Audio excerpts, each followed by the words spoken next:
चलिए, हमारा डिस्कशन जो चालू था वो चैप्टर का नाम था हमारा aldehyde ketone, aldehyde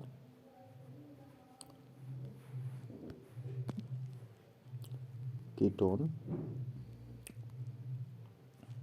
and carboxylic acid. तो इस चैप्टर को पढ़ने के दो तरीके होते हैं। फर्स्ट पार्ट में मैं आपको एल्डिहाइड एंड कीटोन को एक्सप्लेन कर रहा हूँ। जो सेकेंड पार्ट है आपका, उसमें अपन को कार्बोक्सिलिक एसिड को पढ़ना पड़ेगा। ठीक है, तो अभी तक अपन ने क्या किया, एल्डिहाइड और कीटोन को आगे बढ़ाया। एल्डिहाइड और कीटोन का आपको मैंने क्लासिफिकेशन बताया, नोमेनक्लेचर बताया, थर्ड, और कार्बोनाइल कंपाउंड का स्ट्रक्चर एक्सप्लेन किया। ठीक है, नेक्स्ट पार्ट हमें जो कार्बोनाइल कंपाउंड के बारे में पढ़ना है या फिर एल्डिहाइड और कीटोन को इस चैप्टर को आगे बढ़ाना है, उस पर अपन पढ़ेंगे इसकी chemical properties. After that chemical properties के बाद अपन लोग कार्बोक्सिलिक एसिड को स्टार्ट करेंगे। तो चलते हैं और इसको एक्सप्लेन करने की कोशिश करते हैं। तो यहाँ पे जो आपकी केमिकल प्रॉपर्टीज़ रहती हैं, केमिकल प्रॉपर्टीज़, उसको तीन टाइप में डिवाइड करके पढ़ना है। फर्स्ट है आपका nucleophilic addition, nucleophilic addition. Second वाला जो आपका पार्ट रहेगा, reaction with alpha hydrogen, reaction with alpha hydrogen. And third part जो आपका है, रिएक्शन विदाउट अल्फा हाइड्रोजन। ठीक है, तो तीन पार्ट में इस चैप्टर को पढ़ना है, nucleophilic addition, reaction with alpha hydrogen, reaction without alpha hydrogen. ठीक है, इसमें कैनोजारो पार्ट अपन एक्सप्लेन करेंगे। ठीक है, तो सबसे पहला पार्ट अपन आगे बढ़ाते हैं न्यूक्लियोफिलिक एडिशन का, उसको शुरुआत करते हैं। आपका चाहे आपका एल्डिहाइड हो और चाहे कीटोन हो, दोनों में एक बात कॉमन क्या है, दोनों में एक बात कॉमन है, कार्बन और कार्बन के साथ में डबल बॉन्ड और दो वैलेंस इस तरीके से फ्री। अगर आपने इस तरफ R लगा दिया, इस तरफ H लगा दिया, तो ये एल्डिहाइड का फॉर्मेशन हो जाएगा। और अगर दोनों तरफ आपने कोई एल्काइल ग्रुप ऐड कर दिया, तो इसमें आपका कीटोन का फॉर्मेशन हो जाएगा। लेकिन सबसे कॉमन बात जो इसमें है, कॉमन बात आपको देखने वाली ये है, यहाँ पे आपके दोनों के दोनों एल्डिहाइड और कीटोन में कार्बोनाइल ग्रुप प्रेजेंट रहेगा और इसमें कार्बन की दो वैलेंसी इस तरीके से फ्री रहेगी। अब यहाँ जो सारी की सारी रिएक्शन इनिशिएट होती हैं, ये ऑक्सीजन और कार्बन के बीच में होती हैं। क्यों? और ऑक्सीजन और कार्बन के बीच से ही क्यों रिएक्शन सारी निकल के आती हैं? Because due to electronegativity difference. इसका रीज़न क्या है? इलेक्ट्रोनेगेटिविटी का डिफरेंस होना। और यहाँ पर होता क्या है, ऑक्सीजन आपसे कार्बन से ज़्यादा इलेक्ट्रोनेगेटिव होता है, ज़्यादा इलेक्ट्रोनेगेटिव होता है। इस वजह से आपकी ऑक्सीजन पे पार्शियली नेगेटिव चार्ज आ जाएगा और कार्बन पे पार्शियल पॉजिटिव चार्ज आ जाएगा। ये इसका बेसिक मैकेनिज्म है जो आपको समझना चाहिए। ऑक्सीजन का इलेक्ट्रोनेगेटिविटी क्या होता है, थोड़ा सा उस पर अपन नज़र डाल लेते हैं।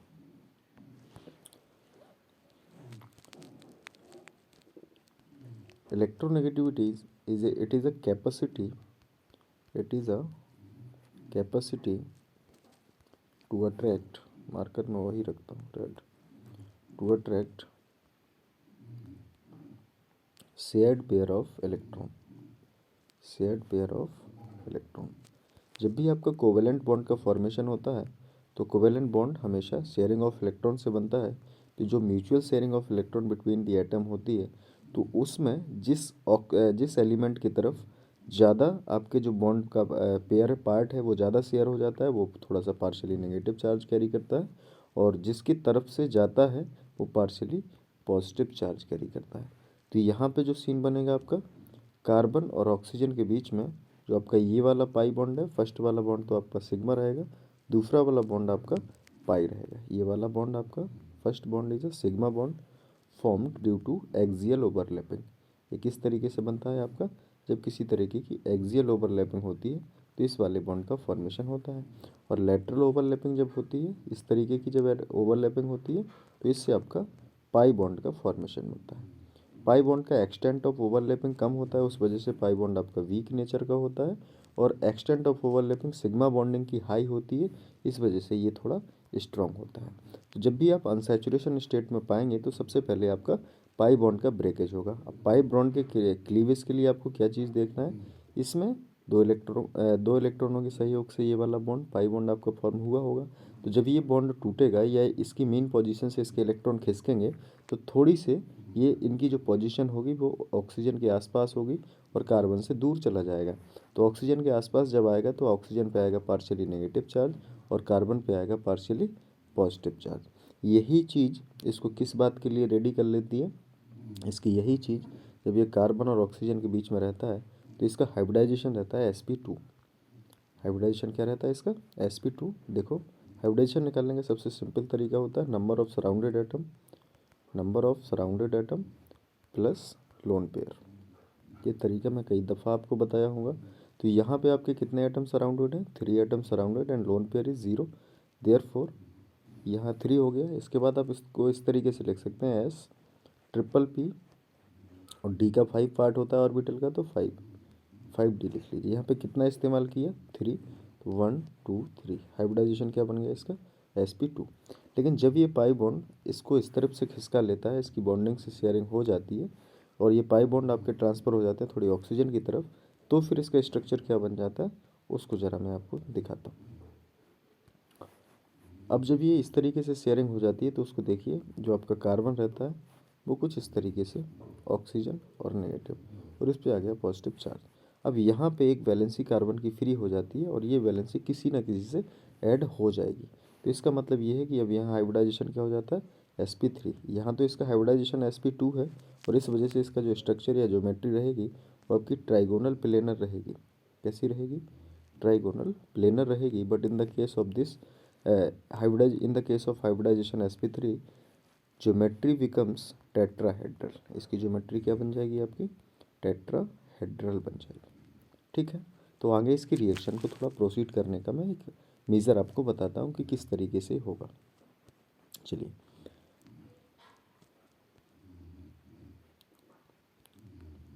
जब इसका ये पाई बॉन्ड का लोब इस तरफ से शिफ्ट हुआ तो ये आपको कुछ इस तरीके से पार्शियल पॉजिटिव चार्ज, ऑक्सीजन के ऊपर पार्शियल नेगेटिव चार्ज आ जाएगा। ठीक है, तो इसका मतलब carbon is ready to nucleophilic attack.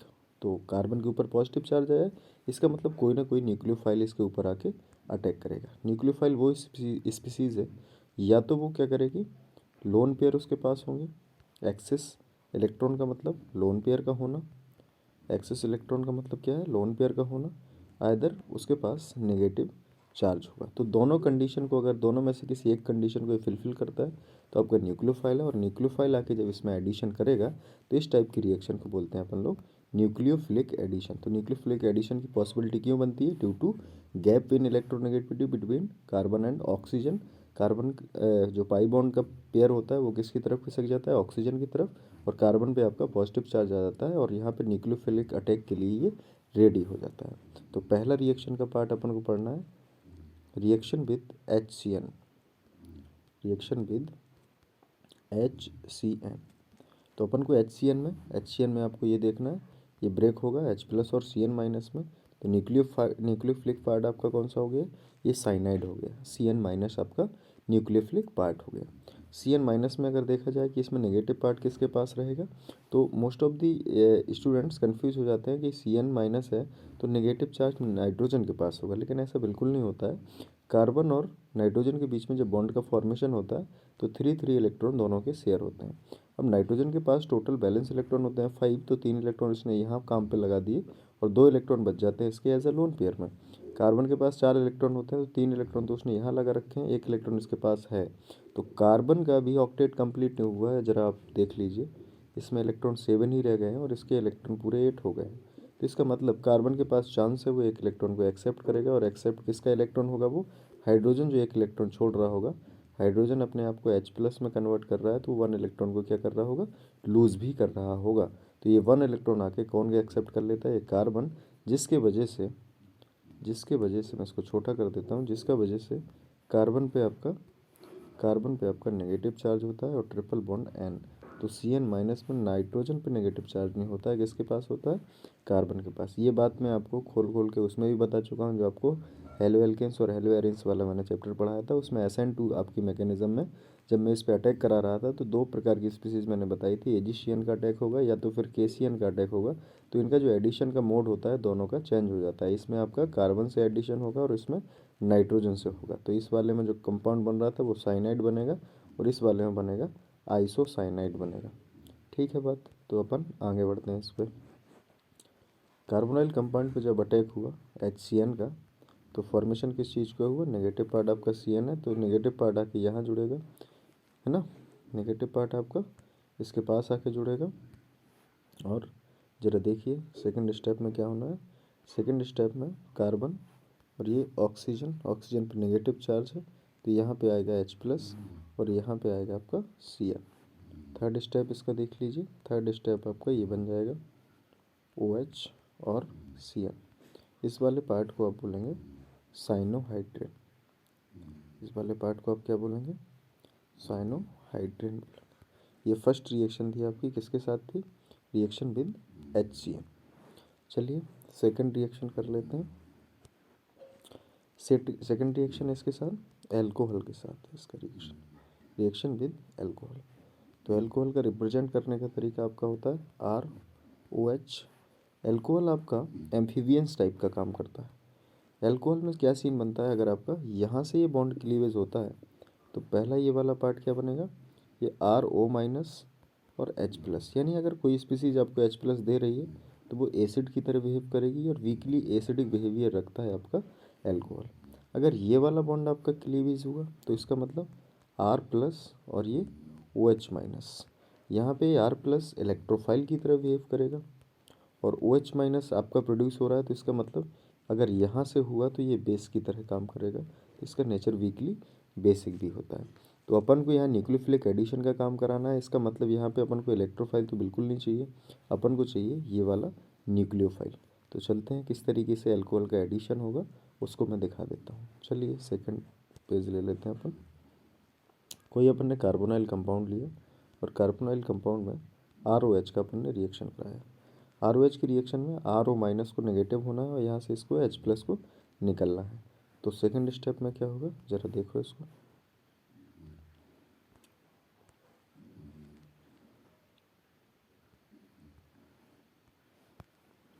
Second step में क्या होगा, कार्बन और ऑक्सीजन, उसके ऊपर नेगेटिव चार्ज और नेगेटिव चार्ज के साथ कौन जाएगा, H जाएगा और इसके साथ में कौन आ जाएगा, OR आ जाएगा। इसको बोलते हैं आप हेमी एसीटल। क्या बोलते हैं इसको, हेमी एसीटल। अभी इसमें एक और पॉसिबिलिटी बची है, ये आपका O और H बॉन्ड में ऑक्सीजन के पास दो लोन पेयर बचे हैं, तो यहाँ पे अगर मैं फर्दर एक यूनिट और ले लूँ, एक यूनिट एल्कोहल की मैं अगर और ले लूँ, तब इसमें क्या सीन बनेगा उसको ज़रा देख लेते हैं। देखिए अगर मैंने इसकी एक यूनिट और ले ली तो यहाँ पे होगा क्या, यहाँ ये क्रिएट हो रहा है RO- और H+। अब ये जो आपका H+ है ये जाके अटैक करने वाला है किसके ऊपर, अब ये जो H+ है वो अटैक करने वाला है इसके ऊपर। तो यहाँ पे स्पीसीज क्या बनेगी, ज़रा देखो, ऑक्सीजन के ऊपर जो लोन पेयर रहेंगे उस पर मैंने क्या करा, एक H आके और ऐड हो जाएगा, एक H उसके पास ऑलरेडी था, अब इस ऑक्सीजन के ऊपर आ जाएगा पॉजिटिव चार्ज और यहाँ OR था, तो कोई दिक्कत ही नहीं है। अब जहाँ भी आपको वाटर दिख जाए इसका मतलब ये बेस्ट लिविंग ग्रुप होता है और ये तुरंत निकलने के लिए देखेगा। तो यहाँ से ऑक्सीजन कार्बन के अपने दोनों इलेक्ट्रॉनों को कार्बन के खींचेगा और कार्बन पे किस तरीके का चार्ज क्रिएट कर देगा, जब कार्बन के इलेक्ट्रॉन जाएंगे तो कार्बन के ऊपर ऑब्वियस सी बात है पॉजिटिव चार्ज आ जाएगा। तो नेक्स्ट आपका जो स्पीसीज बनने वाला है वो, और यहाँ से वो निकल गया, इसकी वैलेंसी ये वाली हो गई फ्री और यहाँ पे आपका OR लगा था वो लगा रहेगा, कार्बन की एक वैलेंसी होगी फ्री। तो इसका मतलब rest of part second step में RO- बचा है तो OR इस पर फिर अटैक कर लेगा। जो आपकी फाइनल स्पीसीज बनी उस पर ज़रा गौर कर लो। फाइनल स्पीसीज क्या बन के आई, कार्बन OR एंड OR। इसको बोलते हैं आपका कंप्लीट एसीटल। इसका नाम क्या होता है, एसीटल। उसका हाफ वाले पार्ट का नाम होता है हेमी एसीटल और कंप्लीट पार्ट का नाम होता है एसीटल। ठीक है बात। तो इतनी चीज़ें आपकी 2 रिएक्शन में कंप्लीट हो गई। चलिए तीसरी रिएक्शन अपन देखते हैं। तीसरी रिएक्शन किसके साथ होती है? तीसरी रिएक्शन हम लेते हैं एथाइलिन ग्लाइकॉल के साथ में। तीसरी रिएक्शन है आपकी एथाइलिन ग्लाइकॉल के साथ में। तो एथाइलिन ग्लाइकॉल का सबसे पहले तो स्ट्रक्चर ही देख लो। CH2 कार्बन की 2 वैलेंसी यहाँ, थर्ड यहाँ पे, एक वैलेंसी अभी फ्री है तो OH और OH। This is the formula of ethylene glycol. ठीक है, या इसको IUPAC नाम लिखेंगे तो क्या हो जाएगा? Ethane 1,2 diol. क्या नाम हो जाएगा इसका? Ethane 1,2 diol. ये हो जाएगा इसका IUPAC नाम, और एथाइलिन ग्लाइकॉल इसका कॉमन नेम है। चलिए जब हम इसकी रिएक्शन कराते हैं तो क्या बनेगा आपका, ज़रा देख लीजिए। इसको मैं कॉर्नर में शिफ्ट कर देता हूँ। अब रिएक्शन देख लीजिए। कार्बन, यहाँ पे ऑक्सीजन। अब मैं थोड़ा इसको थोड़ा सा उल्टा लिख देता हूँ। CH2 O और ये H, O और ये H। यहाँ देखिए थोड़ा सा, अब ऑक्सीजन के साथ में ये हाइड्रोजन के 2 यूनिट आपके निकल जाएंगे। तो निकला क्या? निकलेगा यहाँ से आपका वाटर। क्या निकलेगा? वाटर निकल जाएगा। -H2 वाटर आपने निकाल दिया। बना क्या? ज़रा देखो प्रोडक्ट क्या बना। कार्बन की एक वैलेंसी इस तरफ और एक वैलेंसी इस तरफ। अब ये रेस्ट ऑफ पार्ट किससे जुड़ जाएगा? ऑक्सीजन से जुड़ जाएगा। ऑक्सीजन और ये CH2, यहाँ ऑक्सीजन और यहाँ CH2। एथाइलिन ग्लाइकॉल कीटल बोलते हैं इसको, या सिंपल आप कीटल भी बोलते हैं तो भी इसका काम चल जाएगा। एथाइलिन ग्लाइकॉल कीटल बन जाएगा। तो ये थी आपकी थर्ड रिएक्शन। पहली रिएक्शन HCN के साथ में, दूसरा अल्कोहल के साथ में, और तीसरा रिएक्शन मैंने किसके साथ करा दिया? आपका एथाइलिन ग्लाइकॉल के साथ। चलिए फोर्थ रिएक्शन की तरफ आगे बढ़ते हैं। और फोर्थ रिएक्शन आपकी किसके साथ करूँगा मैं? फोर्थ रिएक्शन कर लीजिए आप ग्रिग्नार्ड रिएजेंट के साथ में। ग्रिग्नार्ड रिएजेंट के साथ में। Grignard reagent is the product of reaction with metal. ये किसका प्रोडक्ट रहता है आपका? रिएक्शन की, जब रिएक्शन कराते हैं अपन किसी भी कोवेलेंट कंपाउंड की मेटल्स के साथ में, तो यहाँ मोस्टली अपन किसको लेते हैं? मैग्नीशियम की लेते हैं। ठीक है, मैग्नीशियम यानी आप एल्काइल हैलाइड की जब रिएक्शन कराते हैं मैग्नीशियम के साथ में in the presence of dry ether. किसकी प्रेजेंस में? Dry ether. ड्राई ईथर का फॉर्मेशन क्यों लेना पड़ता है? उसकी भी एक वजह है, और वजह क्या है उसकी मैं आपको बताता हूँ। आपको ड्राई ईथर यहाँ पे क्यों लेना है? यहाँ पे आपको कोई भी मॉइस्चराइज कंपाउंड नहीं ले सकते। मॉइस्चराइज मतलब पानी की एक भी बूंद यहाँ पे नहीं होनी चाहिए। इसका रीज़न ये है कि आपका जो RMGX रहता है यानी ग्रिग्नार्ड रिएजेंट रहता है, ये बहुत ज़्यादा रिएक्टिव होता है, और जैसे ही आप इसकी पानी के साथ में रिएक्शन करा लेते हैं तो ये अगर पानी के साथ अगर यहाँ पे मॉइस्चर आ गया, मैंने ड्राई ईथर नहीं रखा, तो क्या होगा ज़रा उसको देख लो। अगर मैंने यहाँ पे पानी नहीं रखा आपका, सॉरी पानी अगर मैंने रख लिया और RMGX का फॉर्मेशन हो गया, फर्दर जब मैं इसके पानी के साथ में रिएक्शन कराऊंगा तो ये आपका फर्दर एल्केन दे देगा और MgXOH दे देगा। ये आपका एडेक्ट का फॉर्मेशन हो जाएगा और यहाँ एल्केन का फॉर्मेशन हो जाएगा। किसका हो जाएगा? एल्केन का। इसलिए अपन लोग ड्राई ईथर का इस्तेमाल वहाँ पे करते हैं।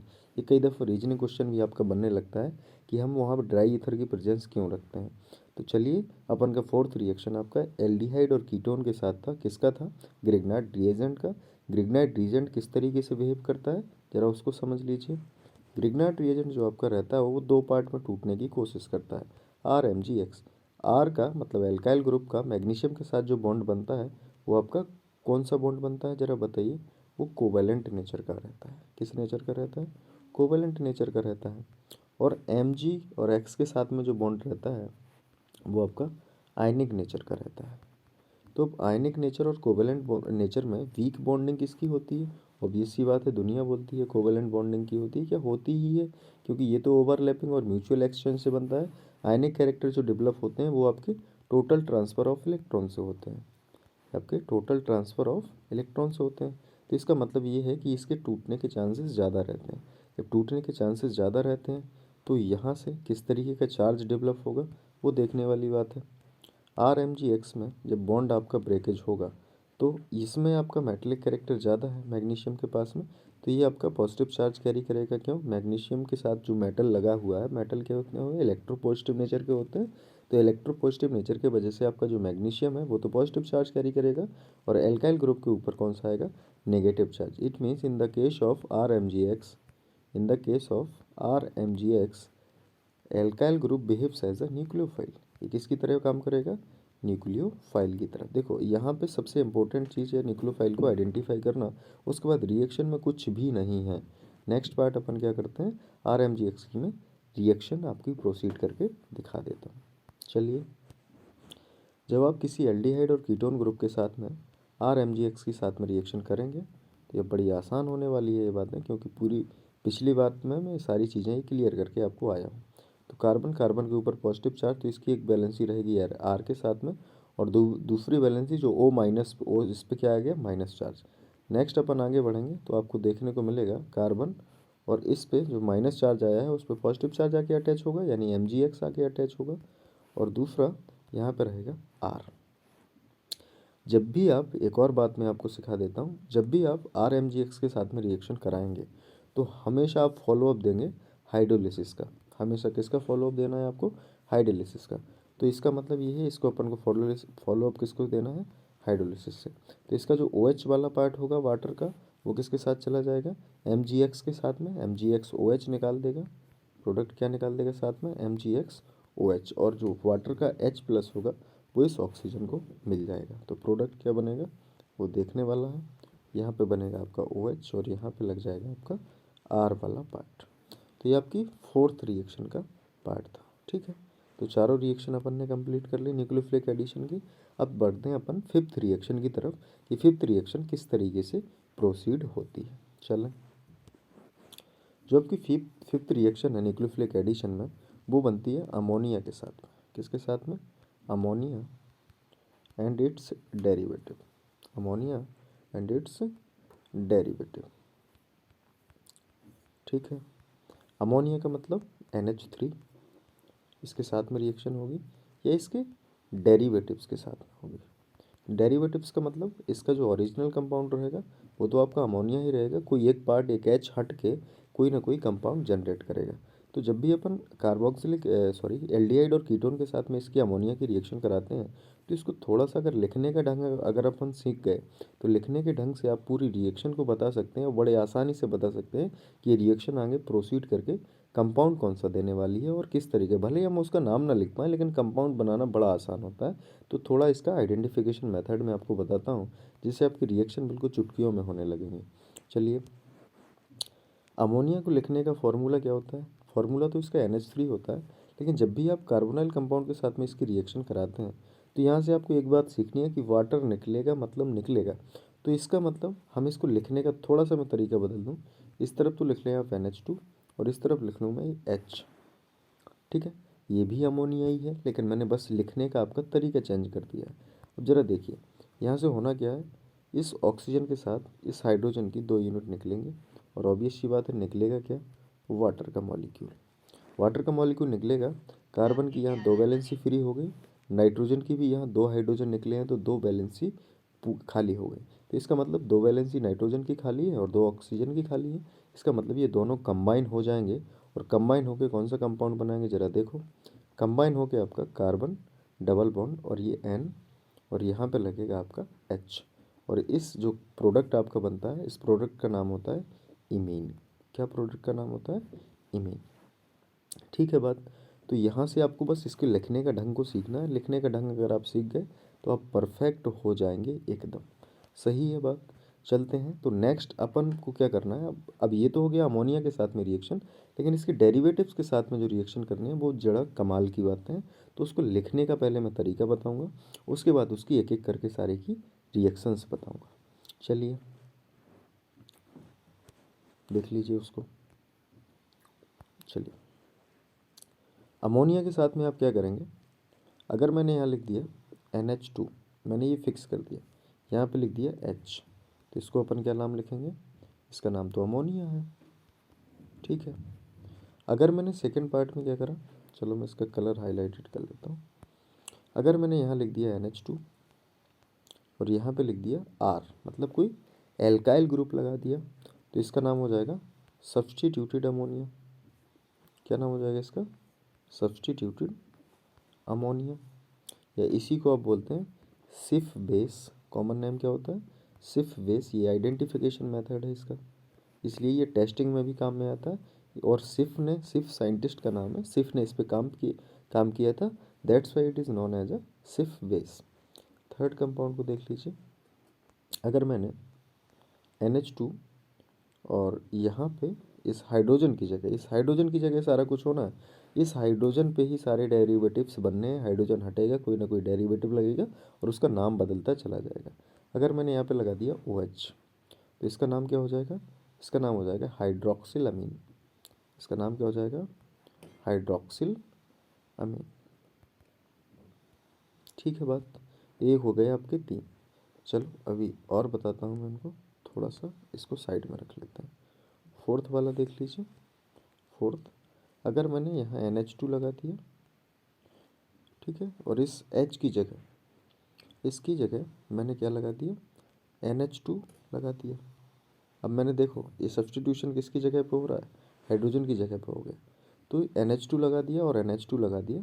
अब यहाँ पे इसका नाम हो जाएगा हाइड्राजीन। इसका नाम क्या हो जाएगा आपका? हाइड्राजीन। ठीक है बात। तो अब देखिए ये एक नया कंपाउंड बन गया NH2 यानी हाइड्राजीन। हमें फिफ्थ वाला कंपाउंड जो बनेगा NH2 का मतलब तो हाइड्राजीन हो गया।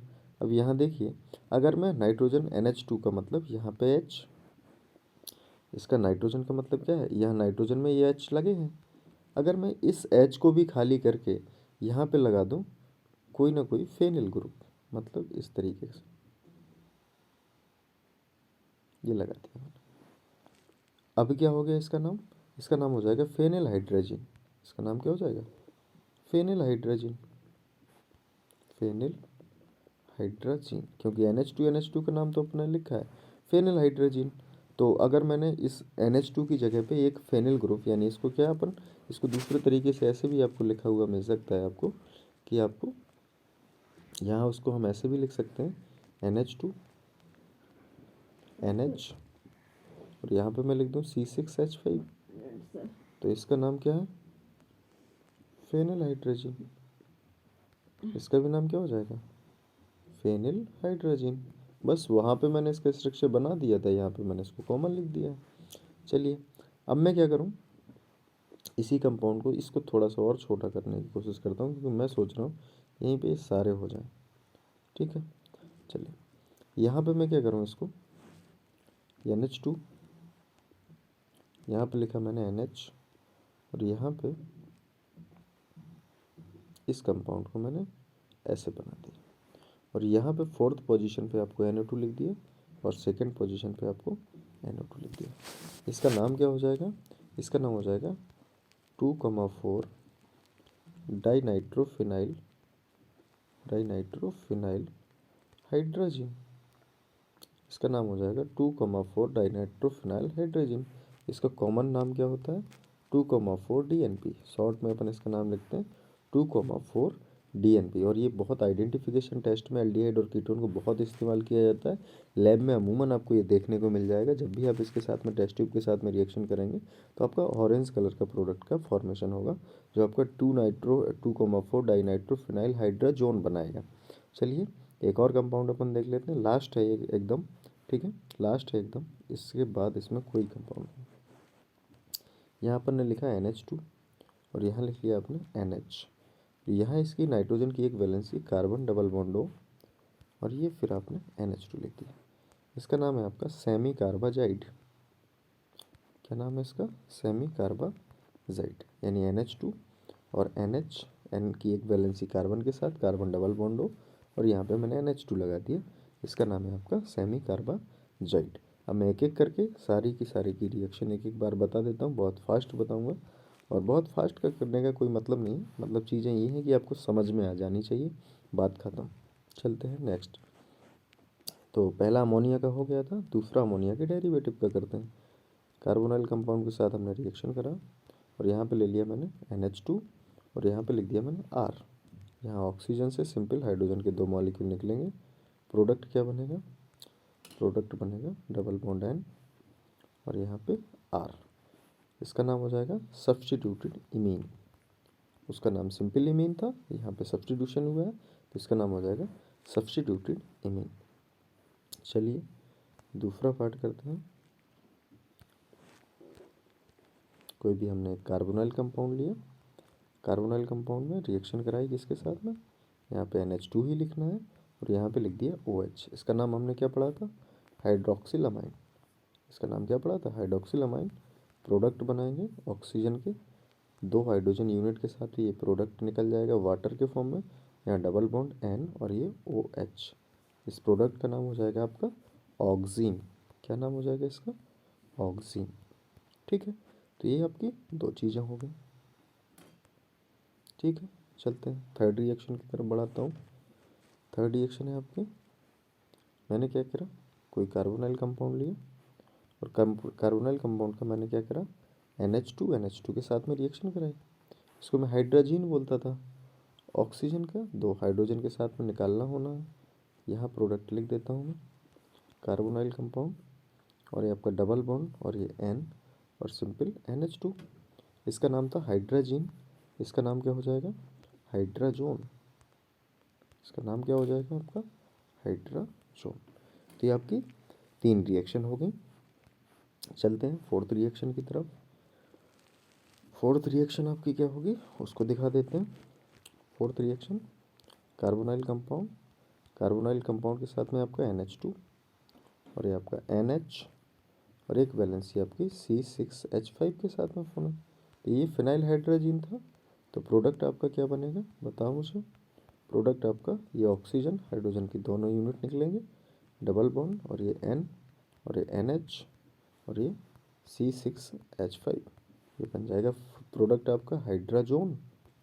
प्रोडक्ट का नाम हो जाएगा हाइड्राजोन। चलिए फिफ्थ रिएक्शन दिखा देता हूँ। इन तीनों रिएक्शन की सेम है, अगर आप करना चाहें तो बड़ी आसान बात है, इससे ज़्यादा इसमें कुछ है नहीं है। ठीक है, तो इसी तरीके से आप मैं चाहूँगा कि आप फिफ्थ में क्या करें, कुछ नहीं करना है, सेम रिएक्शन है। इस कार्बोनाइल कंपाउंड को आप लें और NH2 NH और यहाँ पे 2,4-DNP के साथ में रिएक्शन करा दें, यहाँ पे एक NO2 लगा दें और इस पोजीशन पे भी एक NO2 लगा दें और बस इस हाइड्रोजन के साथ इस ऑक्सीजन को, वाटर के मॉलिक्यूल को निकालना है और फाइनल आपको क्या बना देना है, प्रोडक्ट बना देना है। ठीक है, यही काम आप 2,4-DNP के साथ, यही काम आप सेमी कार्बाजाइट के साथ में कर लें। चलते हैं फटाफट, अगर आप करेंगे तो आपका चैप्टर बड़े आसानी से आगे बढ़ जाएगा। थोड़ी लंबा भी है चैप्टर। तो ये आपका NH2 NH C double bond NH2।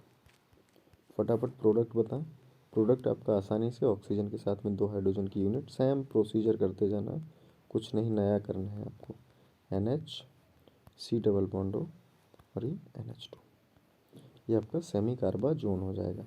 Compound का नाम सेमी कार्बाजाइड है तो इसका नाम क्या हो जाएगा, सेमी कार्बाजोन हो जाएगा। चलिए मैं लगभग 40 मिनट का लेक्चर करने की कोशिश करूँगा, 7 मिनट आपके पास है और इसकी एक मैं नया रिएक्शन का पार्ट एक और आपको करवा देता हूँ, क्योंकि ये वाला डेरिवेटिव का था। एक नया पार्ट समझिए कि रिडक्शन का पार्ट, ये आपके न्यूक्लियोफिलिक एडिशन का पार्ट था और ये सारा का सारा फिनिश हो गया आपका। एक और पार्ट है, बहुत छोटा सा पार्ट है, मतलब छोटा सा पार्ट तो नहीं है, उसकी 2 रिएक्शन बड़ी इंपॉर्टेंट है, क्योंकि रिडक्शन आप सीखते चले आए हैं, चीज़ों को समझते चले आए, लेकिन एक नया पार्ट है उसको आपको सीखना है, समझना है और अपने दिमागों में बसा लेना है, क्योंकि पूछना है उसको यही है। रिडक्शन के फालतू के जो चौचले हैं वो तो हम बचपन से सीखते आ रहे हैं, क्लासिकल थ्योरी मॉडर्न थ्योरी दोनों समझते चले आ रहे हैं, लेकिन पूछना उसको जो है वो मैं बता दे रहा हूँ आपको। यहाँ समझिए नेक्स्ट आपका पार्ट है रिडक्शन। तो रिडक्शन की 2 थ्योरी होती हैं आपकी, पहली है आपकी क्लासिकल थ्योरी और दूसरी थ्योरी आपकी modern theory. Classical theory totally based upon the addition of hydrogen, और दूसरा removal of oxygen. Modern theory आपकी addition of electron, either decrement in oxidation state,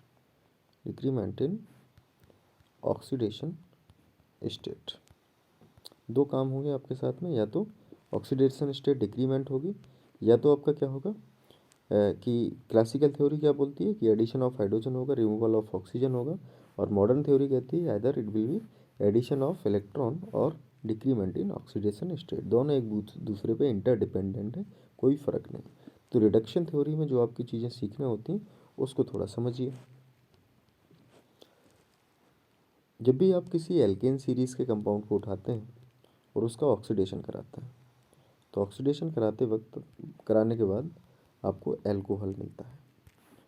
alcohol का जब आप फर्दर ऑक्सीडेशन कराते हैं, अगर ये 1 डिग्री हुआ तो आपको एल्डिहाइड दे देगा, और एल्डिहाइड का अगर आपने फर्दर ऑक्सीडेशन करा दिया तो आपको कार्बोक्सिलिक एसिड दे देगा।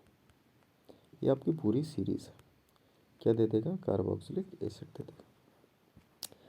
और आपको एक चीज़ पढ़नी होती है कि जो आपकी रिडॉक्स रिएक्शन है, इसमें हाफ पार्ट तो आपका रेड का मतलब रिडक्शन और ऑक्स का मतलब ऑक्सीडेशन, यानी रिडक्शन और ऑक्सीजन हमेशा पेयर में आते हैं और एक दूसरे के अपोजिट होते हैं।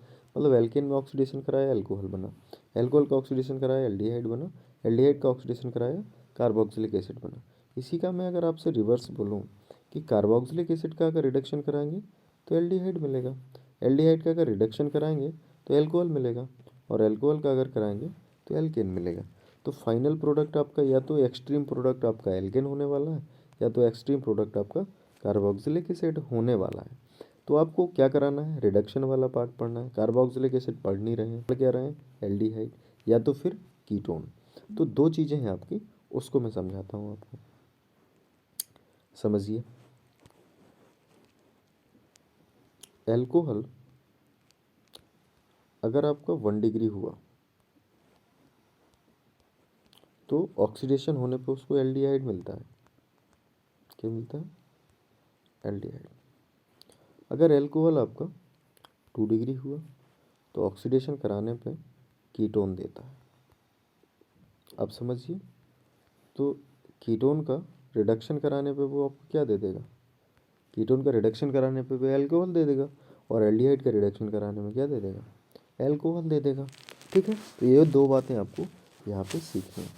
तो रिडक्शन के दो यहाँ पे नेमिंग मेथड हैं, मैं उनको बताना चाहता हूँ, क्योंकि बहुत सारे मेथड आपने सीख चुके हैं, तो उन मेथड की मैं बात नहीं करूँगा।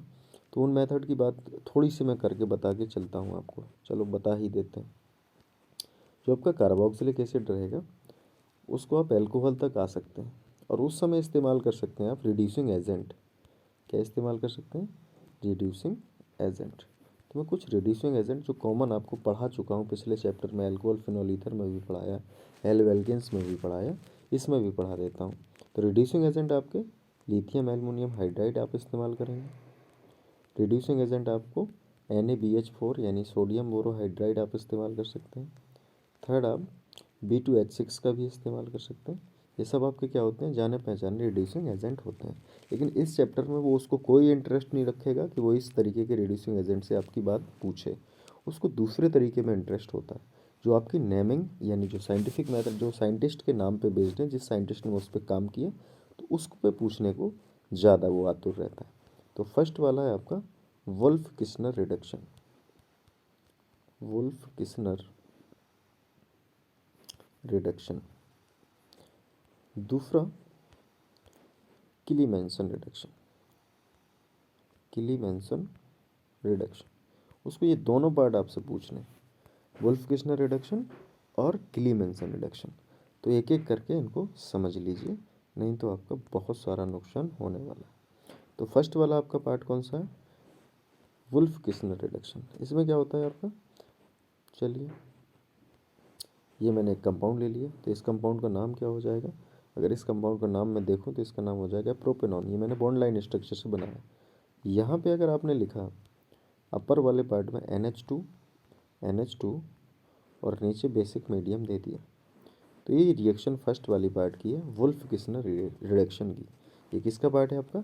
वुल्फ किस्नर रिडक्शन का। तो ये कीटोन आपको क्या खड़ा कर देगा, कहाँ खड़ा कर देगा? ये आपका प्रोपेन बना देगा, आपको एल्केन दे देगा। क्या दे देगा? एल्केन।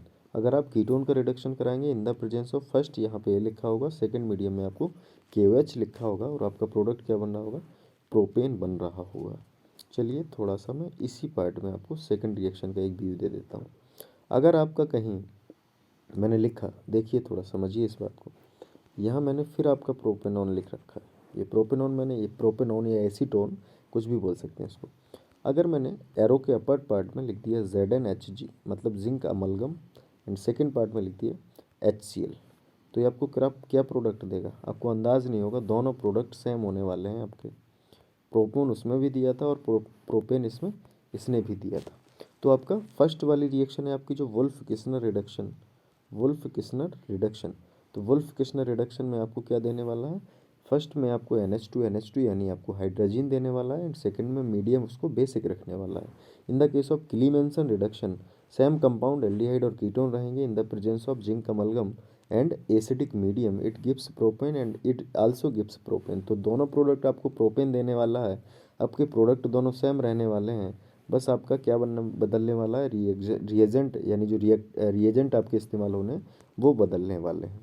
ठीक है, तो फर्स्ट वाला पार्ट क्या था, वुल्फ किस्नर रिडक्शन, और सेकंड वाला पार्ट है आपका क्लीमेंसन रिडक्शन। तो 40 मिनट के ऊपर वीडियो जा रहा है इसका, तो मैं जब नेक्स्ट आपका वीडियो करूँगा तो वो मैं आपको क्या कर दूँगा कि इससे थोड़ा सा नीचे करूँगा। अगर आप 1-2 मिनट की इजाज़त दें तो मैं थोड़ा सा इसका एक और क्वेश्चन आपको बताने की कोशिश करूँगा कि इसमें क्या रहेगा।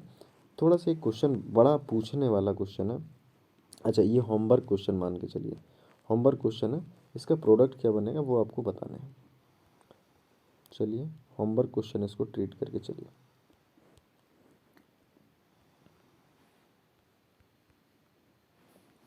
चलिए नेक्स्ट रुकिए 1 मिनट, थोड़ा सा रुकिए। यहाँ पे मैं CL लगा दूँ, ये आपका फर्स्ट, ये आपका सेकंड। यहाँ मैंने लिखा फर्स्ट में NH2 ओके, गलत हो गया, थोड़ा सा और बदलना पड़ेगा इसको। 1 मिनट रुकिए, यहाँ मैं लिख दूँ OH। यहाँ देखिए फर्स्ट पार्ट में यहाँ लिख दूँ मैं NH2 और यहाँ लिखा मैंने KOH। सेकंड पार्ट को देख लीजिए, यहाँ फर्स्ट में लिखा मैंने जिंक अमलगम और सेकंड वाले में लिख दिया मैंने HCl। अब मुझे ये बताइए, इसमें जो आपका प्रोडक्ट यहाँ बनेगा A और यहाँ रहेगा B, तो A और B क्या होंगे, ये आपके दोनों के दोनों होमवर्क क्वेश्चन। नेक्स्ट वाले वीडियो में आप कमेंट सेक्शन में इसको कमेंट भी कर सकते हैं और कमेंट करके मुझे इसके आंसर बताइए। Okay, thank you, bye.